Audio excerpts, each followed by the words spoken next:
नमस्कार सभी दोस्तों को। आज हम विज्ञान की एक और नई क्लास के साथ आए हैं। आज हम भौतिकी का चैप्टर स्टार्ट करेंगे। उस चैप्टर के अंतर्गत आज हम प्रकाश वाला चैप्टर स्टार्ट करेंगे और प्रकाश वाले चैप्टर में हम सबसे पहले परावर्तन और उसके बाद अपवर्तनी घटनाओं को पढ़ेंगे। विद्यार्थियों ने काफ़ी मांग है कि सर परावर्तन क्या होता है, पहले इस वाले टॉपिक को कराइए। तो मैंने इससे पहले आपको रसायन विज्ञान का एक पार्ट कराया था जिसमें अब मैंने अभिक्रिया वगैरह को और सूत्र बनाने वगैरह ये सिखाए थे आपको। तो आज की क्लास में हम परावर्तन से संबंधित घटनाएं पढ़ेंगे, परावर्तन पढ़ेंगे। परावर्तन में कौन से नियम है, परावर्तन किस में होता है, दर्पण में होता है कि किस में होता है, दर्पण भी कितने प्रकार के होते हैं, दर्पण से प्रतिबिंब बनने की, ये सारी चीज़ें पढ़ेंगे। देखिए क्लास को स्टार्ट करते हैं। पाठ का नाम है प्रकाश।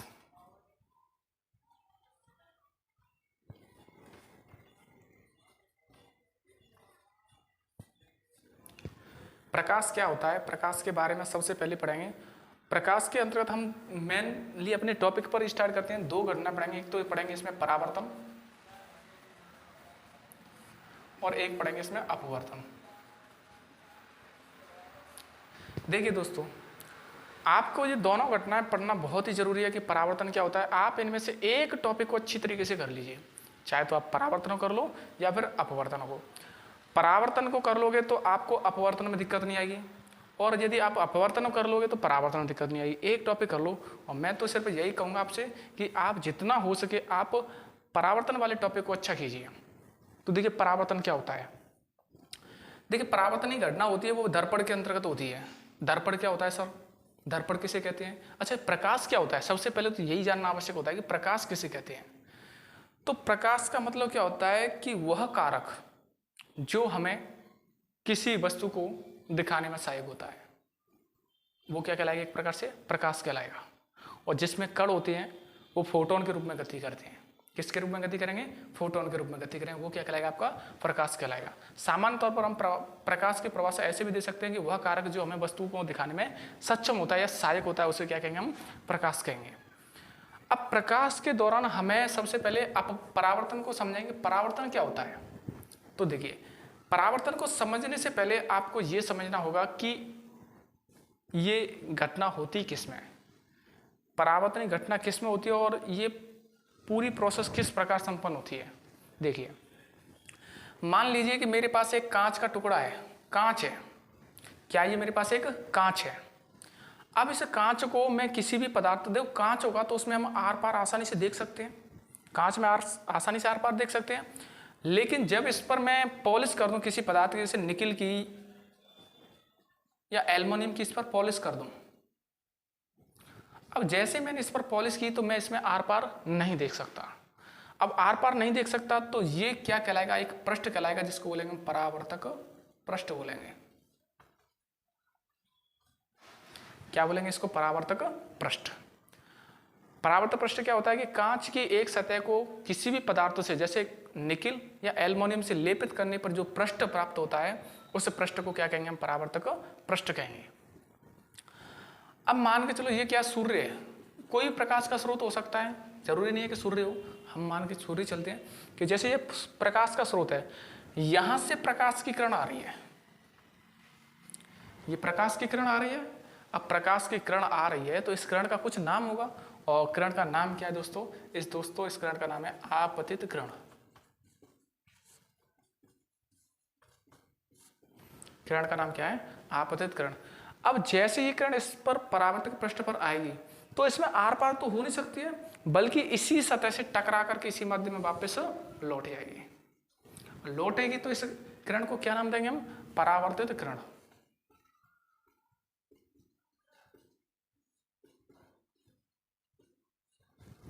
क्या नाम दिया इसको, परावर्तित किरण। दर्पण पर आने वाली किरण होती है उसको तो बोलेंगे आपतित किरण, और दर्पण से टकरा कर लौटने वाली किरण होती है उसको बोलेंगे हम परावर्तित किरण। और इस पूरी घटना को क्या बोलेंगे हम, परावर्तन। परावर्तन का मतलब क्या होता है कि जब कोई प्रकाश की किरण किसी परावर्तक पृष्ठ पर टकराकर पुनः उसी माध्यम में वापस लौट जाती है तो इस घटना को क्या बोलेंगे हम, परावर्तन बोलेंगे। दोबारा सुनिए कि जब कोई प्रकाश की किरण किसी परावर्तक पृष्ठ पर गिरती है या आपतित होती है और टकरा करके पुनः उसी माध्यम में वापस चली जाती है तो इस घटना को क्या बोलेंगे हम, प्रकाश का परावर्तन बोलेंगे। दर्पण पर आने वाली किरण, परावर्तक पृष्ठ पर आने वाली किरण होती है उसको बोलेंगे आपतित किरण। परावर्तक पृष्ठ से टकराकर लौटने वाली किरण होती है परावर्तित किरण। अब आपतित किरण और परावर्तित किरण परावर्तक पृष्ठ के जिस बिंदु पर मिलते हैं उस पर एक लंबवत रेखा होती है। कैसी रेखा हुई? एक लंबवत रेखा हुई। ये लंबवत रेखा है। इस लंबवत रेखा को क्या बोलेंगे? हम अभिलंब बोलेंगे। क्या बोलेंगे इसको? अभिलंब। कि आपतित किरण और परावर्तित किरण परावर्तक पृष्ठ के जिस बिंदु पर मिलती हैं, परावर्तक पृष्ठ के जिस बिंदु पर मिलती हैं उस पृष्ठ को क्या कहेंगे हम? अभिलंब। आपतित किरण और परावर्तित किरण परावर्तक पृष्ठ के जिस बिंदु पर मिलती हैं उस बिंदु पर एक लंबवत रेखा होगी, 90 डिग्री के एंगल पर जो रेखा होगी उस रेखा को क्या बोलेंगे? उस किरण को क्या बोलेंगे? हम अभिलंब बोलेंगे। अब क्या होता है कि आपतित किरण और अभिलंब, इसके मध्य में कोण बनता है। ये कोण बनता है। आपतित किरण और अभिलंब के मध्य में कोण बन रहा है, इसलिए इसको कहेंगे हम आपतन कोण।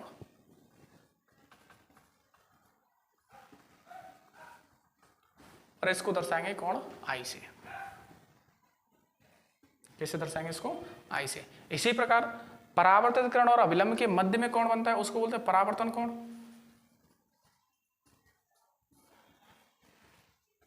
इसको दर्शाएंगे आर से।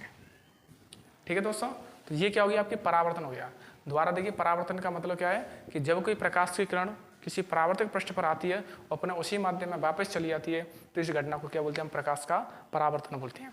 दर्पण पर आने वाली किरण होती है उसको बोलते हैं हम आपतित किरण, और दर्पण से टकरा करके लौटने वाली किरण होती है उसको बोलते हैं हम परावर्तित किरण। और आपतित किरण और परावर्तित किरण परावर्तक पृष्ठ के जिस बिंदु पर मिलती हैं उस पर एक लंबवत रेखा होती है उसको क्या बोलते हैं? हम अभिलंब बोलते हैं। अब इसके बाद आते हैं परावर्तन के नियम, कि परावर्तन के नियम क्या है। देखिए, परावर्तन के 3 नियम है। पहला नियम क्या है? पहला नियम is the very most important नियम, कि इसमें पहला नियम कहता है कि आपतन कोण का मान हमेशा परावर्तन कोण के बराबर होगा। आपतन कोण का मान हमेशा परावर्तन कोण के बराबर होगा। पहला नियम ये हो गया। अर्थात कोण आई बराबर कोण आर। ये रिलेशन ध्यान रखना कि आपतन कोण का मान है वो परावर्तन कोण के बराबर होगा। दूसरा नियम क्या कहता है कि आपतित किरण परावर्तित किरण वो अभिलंब है, तीनों एक ही तल में होंगे। तीनों एक ही तल में स्थित होते हैं। ठीक है दोस्तों, ये हो गया आपके परावर्तन के नियम। परावर्तन के 2 नियम ही याद करने हैं कि आपतन कोण का मान हमेशा परावर्तन कोण के बराबर होता है और आपतित किरण, परावर्तित किरण और अभिलंब तीनों एक ही तल में स्थित होते हैं। अब परावर्तन के नियम हो गए। अब उसके बाद आता है परावर्तन के प्रकार। देखिए, परावर्तन के प्रकार।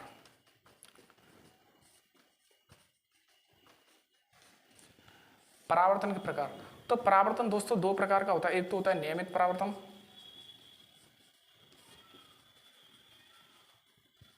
और एक होता है विसरित परावर्तन।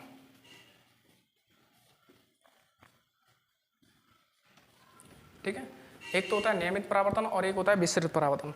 नियमित परावर्तन का मतलब क्या होता है कि ऐसा परावर्तन जिसमें परावर्तक पृष्ठ कैसा होता है? समतल होता है, चिकना होता है, और जिसमें आपतित और परावर्तित किरणें एक दूसरे की कैसी होती हैं? समांतर होती हैं।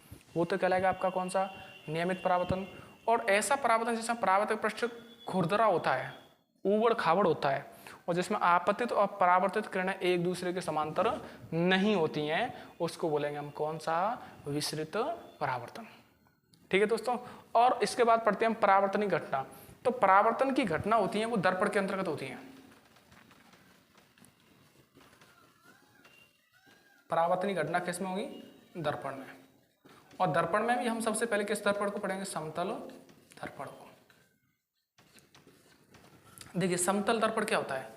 समतल दर्पण का मतलब होता है कि ऐसा दर्पण जिसका परावर्तक पृष्ठ कैसा होगा? समतल होगा, उसको कहेंगे हम समतल दर्पण। अच्छा, प्रश्न ये नहीं आएगा कि समतल दर्पण किसे कहते हैं, प्रश्न ये आएगा कि समतल दर्पण के द्वारा बनने वाले प्रतिबिंब किससे होते हैं, किस प्रकार के होते हैं। तो समतल दर्पण के द्वारा बनने वाले जो प्रतिबिंब होते हैं वो वास्तविक होते हैं, समान साइज के होते हैं। कैसे होते हैं? वास्तविक होते हैं, समान साइज के होते हैं। कैसे बनते हैं? सीधे बनते हैं, ये पूछेगा। लेकिन समतल दर्पण के अंदर एक घटना होती है जिसको बोलते हैं हम पार्श्व परिवर्तन। क्या बोलते हैं इसको? पार्श्व परिवर्तन। अच्छा सर, ये पार्श्व परिवर्तन क्या होता है?